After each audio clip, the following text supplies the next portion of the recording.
Bom dia para você, bom dia para sua família. Sejam bem-vindos aqui na Rede Vida de Televisão, o canal da família. E toda semana nós encontramos com Dom Odilo Scherer, arcebispo de São Paulo, cardeal Odilo, toda semana conosco aqui para nos ajudar a refletir, a pensar e aprofundar na palavra de Deus e também na história da igreja. Dom Odilo, bom dia. Bom dia, Padre Juarez, bom domingo. Domingo para o senhor. Bom início do mês de julho. É verdade, estamos começando o mês de julho. E bom dia a vocês também, bom mês de julho para todos e um bom domingo. Espero que o nosso encontro seja bom. E quero saudar a todos vocês que de longe, de perto, nos acompanham nesse programinha da Rede Vida, nessa conversa. Espero que vocês aproveitem. E quero saudar de modo todo especial os doentes, todas as pessoas que cuidam dos doentes, nas casas, nos hospitais. Esse é um tempo de aflição, um tempo de preocupação com a saúde e nós manifestamos a nossa presença, a nossa solidariedade com vocês. Saibam que hoje, na missa de hoje, a gente está rezando por todos vocês. Dom Odilo, vamos falar sobre o Evangelho. Hoje a gente celebra o 14º domingo do tempo comum. O Evangelho de hoje é Mateus capítulo 11, versículo 25 a 30. Eu sou manso e humilde de coração, né? Nosso Deus misericordioso, né? Esta palavra de Jesus nos lembra da festa do Sagrado Coração de Jesus, que nós celebramos no dia 19 de junho passado, né? Jesus que, vendo o povo aflito, cansado, acabrunhado de tantos males, a gente até imagina, né? No tempo de Jesus tinha muitos problemas também, né? Que não se tinha toda essa percepção, mas tinha muitos doentes. Sim, né? No meio do povo, e doenças endêmicas, porque não tinha vacina, o povo não tinha conhecimento também de como cuidar, né, para se prevenir. As pessoas eram afastadas até, Às né? vezes as pessoas eram afastadas do convívio para não contagiar. Por exemplo, os leprosos tinham que vir longe. De longe, né? Mas, por outro lado, tinha muitos com problemas digamos assim, com problemas de defeitos físicos, com deficiências. Havia muitas pessoas que tinham todo tipo de problemas, além, né, da falta de alimentação, muitas vezes, a falta de conforto.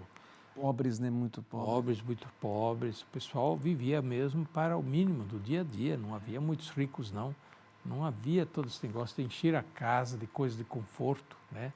Se na casa tinha aqueles móveis básicos, a mesa, a cama, um fogãozinho, alguns utensílios de cozinha, era muita coisa. Algumas poucas peças de roupa, não havia muita coisa, não.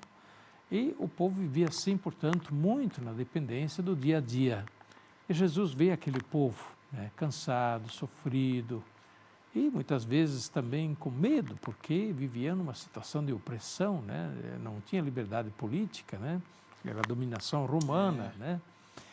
E Jesus vê aquele povo lá e diz: vinde a mim, vós todos que estáis cansados, eu vos darei alívio, né? Colocai sobre mim os vossos fardos e tomai sobre vós o meu fardo. Meu fardo é leve. Meu fardo é leve. Aprendei de mim, que sou manso e humilde de coração. Então, as palavras de hoje, né? Então, Jesus, com essa expressão, manifesta toda a sua ternura, todo o seu afeto, sua sensibilidade em relação ao sofrimento do povo. Não fica indiferente diante do sofrimento das pessoas. É interessante como o Papa Francisco tem repetido isso muitas vezes, né? Chamando a nossa atenção. Que não fiquemos indiferentes diante das pessoas, né? Contra a globalização da indiferença e pela globalização da solidariedade, da preocupação, do cuidado de uns pelos outros. Então a palavra de Jesus no Evangelho de hoje também vale muito para este nosso tempo, né? De doença, de pandemia, de preocupação com a saúde, né? Com o futuro, com o trabalho, com a questão econômica, mas coragem. Coragem, saibamos que não estamos sozinhos. O senhor falou sobre essa globalização da solidariedade. A gente está vivendo um tempo muito diferente por causa dessa pandemia. muito sofrimento que a gente tem encontrado, né? É um tempo de prova. Né? É um tempo de provação, né? Realmente. Mas, por outro lado, veja, padre, eu vejo muitas ações bonitas de solidariedade. Eu acho que esse sofrimento realmente despertou em muitas pessoas o sentido da solidariedade, uma sensibilidade em relação ao sofrimento do próximo. Pode ter muita gente que não está ligando, mas tem muita gente fazendo coisa bonita. E, digamos, em nossas comunidades, nossas paróquias, nossas organizações eclesiais, tem acontecido muita coisa bonita, mas também independente da igreja, né? Muitos, pelas iniciativas da sociedade, vizinhos, são clubes, são grupos, são empresas, enfim, muita solidariedade tem aparecido nesse tempo e é graças a isso que o nosso povo está aguentando. Sim, é verdade. Nós é verdade. estamos aí há quase 4 meses. 4 meses. 4 meses já, né, de um tempo estranho, né? E com as entradas, o nosso povo, a maioria absoluta do nosso povo vive com entradas pequenas, não tem reservas. É verdade, a maioria... Estão aguentando graças a essa solidariedade grande que existe. E, é claro, devemos reconhecer que aquelas medidas de ajuda emergencial que o governo proporcionou foram e são importantes também para ajudar a socorrer o povo. E, é claro, lamentamos que não chegue a todos ainda, né? Não chegam a todos os que precisam, e eventualmente até alguém que não precisa está pegando. Lamentamos, mas em todo caso é importante que chegue como ajuda solidária também em nome de todos, até os últimos, que eles possam ser socorridos. Uma vez eu escutei que o novo nome da misericórdia era solidariedade. É mesmo, a misericórdia se faz na solidariedade. Sim, a solidariedade, sentir, portanto, o sofrimento do outro como o seu, né? Sentir-se parte do outro e o outro sentir o outro como parte de mim. É por isso mesmo, o outro sim conta para mim, né? Eu não fico indiferente diante do outro. E, portanto, esse tempo de provação, ele ocasionou também muita ação bonita, né? De solidariedade, de misericórdia, de ação boa em relação às outras pessoas. Dom Odilo, essa semana nós temos para nós aqui, para o Brasil todo, mas para nós aqui na Arquidiocese de São Paulo, uma celebração muito importante, que é o dia de Santa Paulina, né? Santa Paulina não nasceu no Brasil, mas era considerada para nós, né, como uma brasileira que foi canonizada. Sim, ela veio muito jovenzinha ainda para o Brasil, nascida na Itália. Isso, né? Imigrou em Santa Catarina, mas depois, jovem adulta já, ela iniciou o trabalho de cuidado dos doentes, olha aí, dos pobres, dos velhinhos, e aí nasceu o início da congregação das Irmãzinhas da Imaculada. E ela veio para São Paulo, para Ipiranga, e onde ela firmou o pé, então, para dar início à sua obra grande, né? A congregação das Irmãzinhas Imaculada e hospitais, orfanatos, lugares para socorrer. Irmã Paulina, Santa Paulina, é uma santa da misericórdia, uma santa da caridade. E se insere bem nessa reflexão que fazíamos.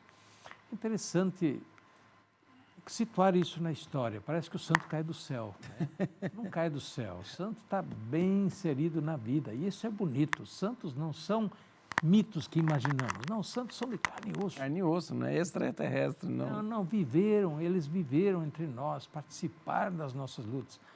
Quando é que viveu Santa Paulina? Veio ao Brasil no final do século XIX, final dos anos 1800. Viveu desde o início de 1900 até 1940, por aí, que ela morreu. Sim. Ela veio ao Brasil logo depois da abolição da escravatura. Olha, interessante. Num movimento de grande fluxo de imigrantes italianos. Num tempo em que a passagem da escravidão, do trabalho escravo, para o trabalho livre, era ainda muito nebuloso. Não se sabia muito como que... Por isso, os imigrantes eram meio escravizados, meio abandonados, né? Porque ainda não se tinha a ideia clara dos direitos dos trabalhadores e assim por diante. Então, os imigrantes eram meio escravizados, eram explorados. Um país com um pensamento escravocrata Os escravos, os africanos, tinham sido libertados, mas abandonados. Abandonados, é. Tanto assim que muitos que tinham sido escravos continuaram nas fazendas porque não tinham para onde ir e continuaram a trabalhar. Continuaram como escravos. Como né? escravos. Sim, mas na condição praticamente como escravos, né?